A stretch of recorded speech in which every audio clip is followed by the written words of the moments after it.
बुद्ध ने आनंद को वेश्या के पास क्यों जाने दिया? बुद्ध के प्रिय शिष्य आनंद एक वेश्या के घर क्यों गए? जब वेश्या के घर से शिष्य लौटे तो क्या हुआ? बुद्ध की यह लोकप्रिय प्रेरक कथा सिखाती है क्या सबक? मजबूत इच्छाशक्ति हमें स्थितियों का गुलाम नहीं बनने देती। यह उन दिनों की बात है जब बुद्ध की शरण में दीक्षा ले रहे भिक्षुओं को कई नियमों का पालन करना पड़ता था। वे किसी के भी घर 3 दिन से ज्यादा नहीं रुक सकते थे। यह नियम स्वयं बुद्ध ने बनाया था।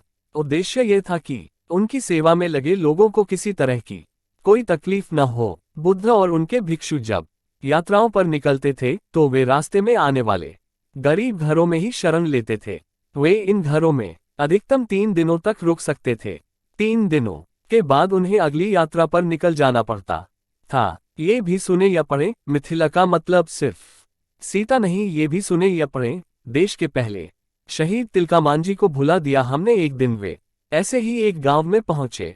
बुद्ध और उनके शिष्य अपने रहने के लिए जगह ढूंढ रहे थे।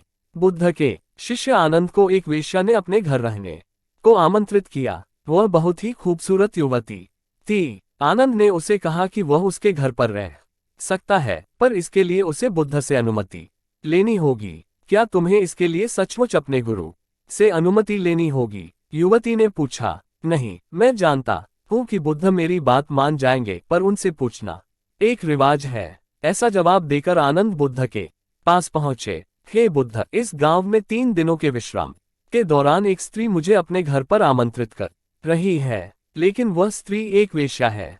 क्या मैं उसके आमंत्रण को स्वीकार कर सकता हूँ?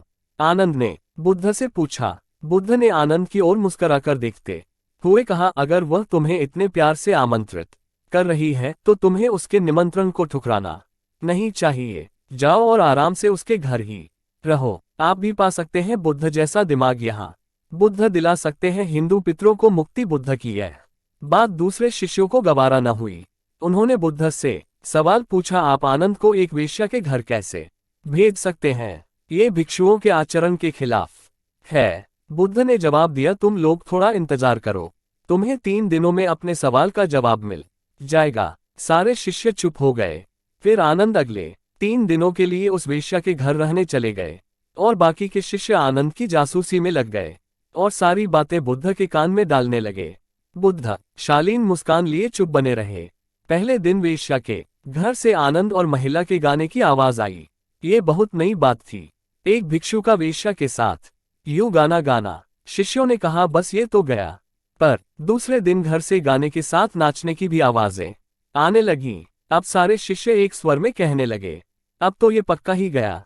तीसरे दिन तो सचमुच ही उन्होंने खिड़की से आनंद और उस महिला को नाचते गाते देख लिया। सबका यह अनुमान था कि आनंद इतनी मौज में है तो वह भिक्षुओं के साथ आगे की यात्रा पर नहीं आएगा। अगले दिन सभी भिक्षु कानाफूसियों के बीच चौक पर जमा हुए। सभी ने आनंद के आने की उम्मीद छोड़ दी थी। सभी सोच रहे थे कि वह इतनी सुंदर स्त्री का साथ छोड़ भिक्षुओं के साथ क्यों आएगा, परंतु तभी सबने आनंद को एक सुंदर स्त्री के साथ अपनी ओर आते देखा। वह सुंदर स्त्री एक महिला भिक्षुक का रूप धरे हुए थी। बुद्ध उसे देखकर मुस्कुरा रहे थे, जबकि बाकी विस्मित होकर खुले मुंह से आनंद और उस महिला भिक्षुक को ताक रहे थे।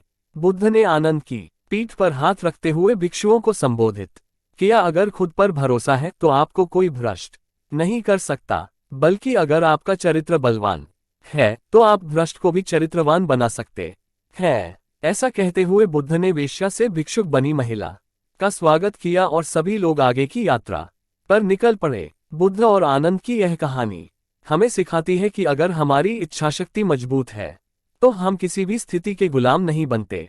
यह बहुत मजेदार बात है कि खोट तो हमारे अपने दिल में होता है और शक हम दूसरों पर करते हैं। अपने दिल को साफ रखेंगे तो दुनिया भी हमें साफ नजर आएगी। किसी किताब को कभी उसके कवर से ना आंकिए। इस बात को समझ ले कि हम अगर पारदर्शी जीवन जिए तो हमें किसी कवर की कभी जरूरत ही नहीं पड़ेगी।